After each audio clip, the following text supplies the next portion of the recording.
Okay, welcome everyone. This is going to be a worse video than I usually do, which is saying a lot. But as you can see, some things on this bike aren't as they should be. You have a bit of damage. I went on a track day, so the tyre, the Pilot 6, I was Pilot 6, sorry, Power 6. It was getting close to end of life. You can see it's, or maybe see it's getting down to the wear markers, excuse the fingers. And I thought, oh yeah, I'll do what I usually do. I'll just do a track day to get the edges off and then go for a new tyre. So I had the unfortunate situation of the track day I was going to just happened to be wet. And I've done more track days than I can remember, but never done one in the wet before. And I got caught out. It was, in the end, it's user error. It's always user error. But, you know, if you don't know, you don't know to sort of make allowances for it. But the new track surfaces that have come up since I did the bulk of my track days back in the late 90s are a lot smoother than the old track surfaces. And yeah, there's just nowhere for the water on the surface to go. So you need tyres with proper tread so that the water has somewhere to go. So and these tyres aren't it, you know. Now I know why they've got the siping they've got on the rain tyres. So yeah, I'm making excuses. It was user error. If I'd known, it would have been a bit easier on the throttle. But the end result was that, yeah, I was trying to get the tyres warmed up, so it was only 3 laps in. It's only a little track, so it's only like 1.6 kilometres.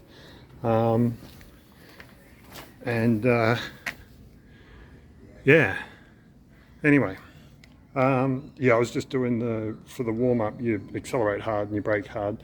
Well, I accelerated too hard, the back skipped out to the right, so it was whoop, and then it bit and down it went. So yeah, took a slide on here. We've got a bit of wear damage there.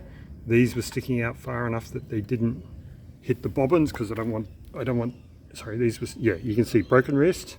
I've got a broken collarbone and 3 broken ribs. Ribs are pretty good at the moment. Anyway, so I've got a bit of wear here. All right, I've got this I deliberately spaced out so that it would actually make sure that no matter how it went down, this was clear. All right, that's broken off. This is bent in. The fake GB Racing covers, yes, they work.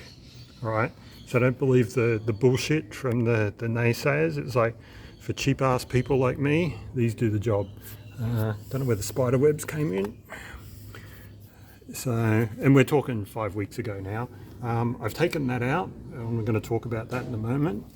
And we have our bar end. So this was a bar end adapter I'd made for these handguards.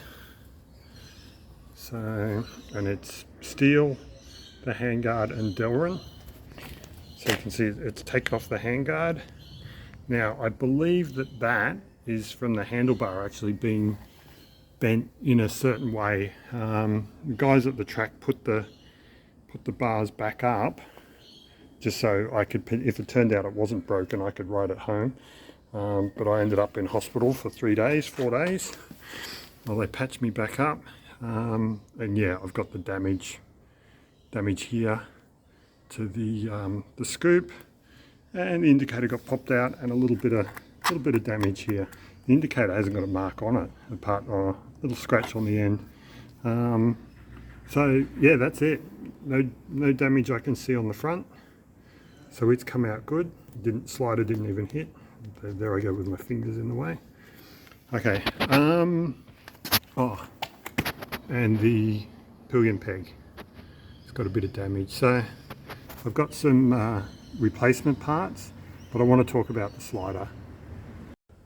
Okay, so this is the frame slider, and people say, you know, single point frame sliders on these are a no-no, but the main reason for that is, and this is what I want to go through, this worked. You can see the bolt is bent. it didn't damage the frame. I can show that later or in a cut. Now, these were AliExpress, the Delrin, but Delrin's Delrin. And I didn't like how they were mounted. They were basically just up against the frame, and there was nowhere to give. There was nothing that could give. So the only place where movement could happen was in the frame. So I decided to redesign it. You can see the bolt here is bent. All right, and well, so yeah, it failed at the frame slider. Oh, sorry, at the bolt and within the slider mechanism itself. So you can see here, I've got the Delrin, but I've also got some rubber washers, rubber O-rings. I think there's like 4 of them all stuck together there. Now they are completely floating. So the actual Delrin on this was completely floating. So I could actually sit there and rotate the sliders themselves. So when it hit, that force, that impact force went up through and was softened, cushioned by these. All right, but then when a sideways force from a slide applied to it, all right, the slider had the ability to give. And you can see where the aluminium gave. So that's what took the brunt of it, not the frame, but the aluminium. So, you know, I'm here to, I'll have to get the hacksaw out. Gonna have a bit of fun with that. But yeah, so I want to pull it out and take apart the next parts of this. Okay, just hit it with a hacksaw, so about to get it out. But one thing is, if I didn't mention it before, I've got the anti-seize on this. And these bolts, when I selected them, so I didn't use the bolts that came with it. Although they were okay, they were a bit rough. So I pre-ordered my own bolts. Well, they were actually a bit short in the end because I changed the design. I had to lengthen it. You know, order your own bolts, use anti-seize, all right, and drop the torque by about 30%. So that's for the anti-seize. Otherwise, you'll just stretch the bolts and snap them off in there. But the thing with the bolts, you know, when I came to pull this out, it just came out like butter. It was just smooth like butter. It just, you know, came out without an issue, and that's really an important thing. So a lot of people, they get in there and they do factory torque on rough bolts, and if you compare this to the standard bolt, and I'll go and try and dig one up now. You know, these are the standard bolts, and they are smooth as. There is not a flaw on those threads. Not that you can see it, but yeah. You go putting a rough zinc cast bolt in something that has torque specs that are, you know, meant to are based off something that's this smooth, it's not one for one. The same with the bolt on the other side. So it's important to put good bolts in. All right, it's important to know that you have to modify the torque. You can't just use the factory torque, which is designed for these bolts. So anyway, let's get into this.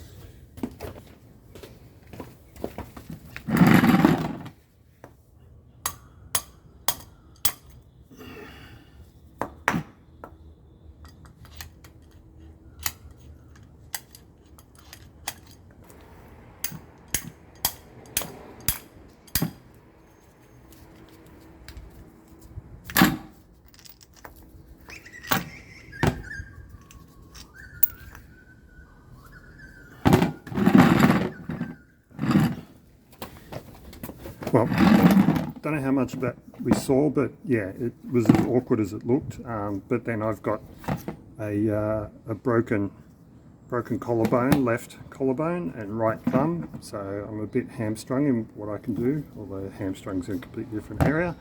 Okay, don't know if we can see it. Lighting's not that great, but what it is it's a sleeve of aluminium and then a washer, a spaced out washer that is expanded, that is stainless steel. So the idea was that the aluminium, or that the brake, the failure point was actually in here somewhere. And I even hoped when I did it, and it didn't work that way, but I did hope when I did it that the slider itself would fail. So the Delrin would fail and just leave Wasn't sure. I've realised now, damn, it's tough. But I was actually expecting the Delrin to tear away and leave the actual mounts themselves, but it's not how it worked out. So I'm going to see if I can't. See if I can't get that out, and I might actually. Oh, that's coming out. Okay, so that's our stainless steel sleeve. So that sits as an internal washer on this. Oops, excuse me, get little twitches. So there's actually an O-ring in there as well to try and space or squish down. So when you torque this up, it squishes against the aluminium, but the O-ring actually holds the Delrin in place, because I said this was floating, right? So it's floating between an O-ring on this side and the washers on this side. So the torque forces holding the engine to the frame are all applied through the stainless washer, the bolt, and the aluminium spacer, and the Delrin just sits around it. So yeah, now got to get this out. Okay, there we go. So there's it's out, and there's our aluminium spacer, and that took the brunt, and that's the design thing that is required for these spacers. You need something that is going to take the impact other than the frame. So the combination of these on the Delrin, so they cushioned the Delrin, and this cushioned the sideways scraping force, all right, and took all of the brunt, and look how that deformed. So that's a lot of force. You can choose to have that happen in your slider, or you can have it happen to your frame. And it's like, yeah, I'll take that in the slider. I can make another one of them, I can make another one of them, I'll reuse that, all right, put fresh ones into them, and I buy bolts in bulk. So that's that story there. Now, when it comes back to the bike, I'm actually going to do something a bit different. Okay, so coming back to the bike, we've got some more damage that I didn't mention before, which was the clutch lever. So these are AliExpress cheapies, but they're CNC machined. If you see a ripple effect on the lever, they're cast. They're probably cast zinc, so they're as brittle as all hell. But these are actually CNC machined, and yeah, these took the brunt. It's bent in here somewhere. I don't know if it's taken out this bit. The Yamaha part is fine. So the test is going to be, if this is okay or not. I do have replacement levers from the MT-03, because the way I had to get long levers and the bases, I actually had to order short levers to get the base and long levers to get the long levers, but for a different model. So I put them together, and the wife's got long levers. So I've got the short levers that came with these, so they should actually fit. But we'll see. Are they branded? No, or marked. So I've got to do that. All right. Now with the tank, yeah, no one's going to repair that. The bike's pretty, relatively fine, but what I'm going to do is I've actually ordered the black tank from the matte black version, and so this is going to end up black. So I've ordered the black tank, matte black, and the scoops. I'm going to have a black SB, because to be honest, I really didn't like it. I ordered expecting to get the previous model, the 2022 model, but it came with this one. I'm like, oh, okay. Wasn't what I was expecting, because the other one's got black on the sides and silver in the middle. But yeah, so I've ordered a replacement tank. It's going to be all black, so it'll actually look better, and I can then do my own graphics on it, rather than just be you try and stick graphics on this and it's going to look stupid. But on a black tank you can go to town. So yeah, we'll see how that goes. And one of the weirdest pieces of damage was to my little charging cable, and it broke out probably can't see it, but yeah, it broke the little power adapter of the 2.5 jack housing, and it's like, well, that's sitting in under the seat, so I don't know how that happened. Anyway, I'm probably not going to do anything with that slider. I might just take it off and nip it up on the lathe just to make it look neat. I'm not sure what I'm going to do here, because I think the guard was a major reason for why everything got bent out of shape, and I suspect it was actually the guard that went in here, but it happened so quick too. It was like, I looked it up on the logs, I was doing 29 kilometers an hour when it happened, and it was over in a second, less than a second. It was so fast. It was just slide down. It slid out the tire bit, and I think a big part of that was the dual compound. So it got from the hard compound in the center where it started to spin, and it got over here onto the sticky bit where it gripped, as well as the traction control kicking in, and up it went. It was just no chance. So yeah, it's just how it is. But that's all the damage. That's not too bad. It's easy enough to fix up, and I have some parts ready to go. So I have the rear sets, replacement ones, off another one, but they weren't bent on this, so the one on that's bent, and rear pillion pegs. That's interesting because that one looks like it's got a scrape. Oops, got a scrape on it.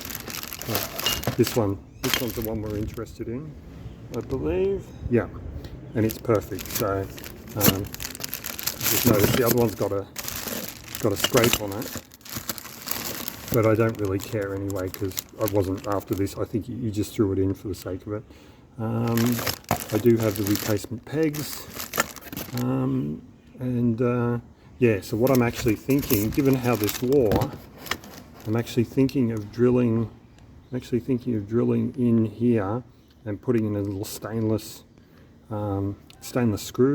bolt. So if it ever comes to rubbing, it'll rub on that stainless bolt, and maybe save it, you know, because it's amazing how much, well, that's aluminium, but a bit of steel will wear a bit better. And there wasn't a lot of load on it. I mean, so on the aluminium, it really just scraped the surface of it, but aluminium is just soft like cheese. So yeah, it was always going to wear away. I don't think, actually there might be some marks on that, so I might be glad to have the entire set. Are they a different color?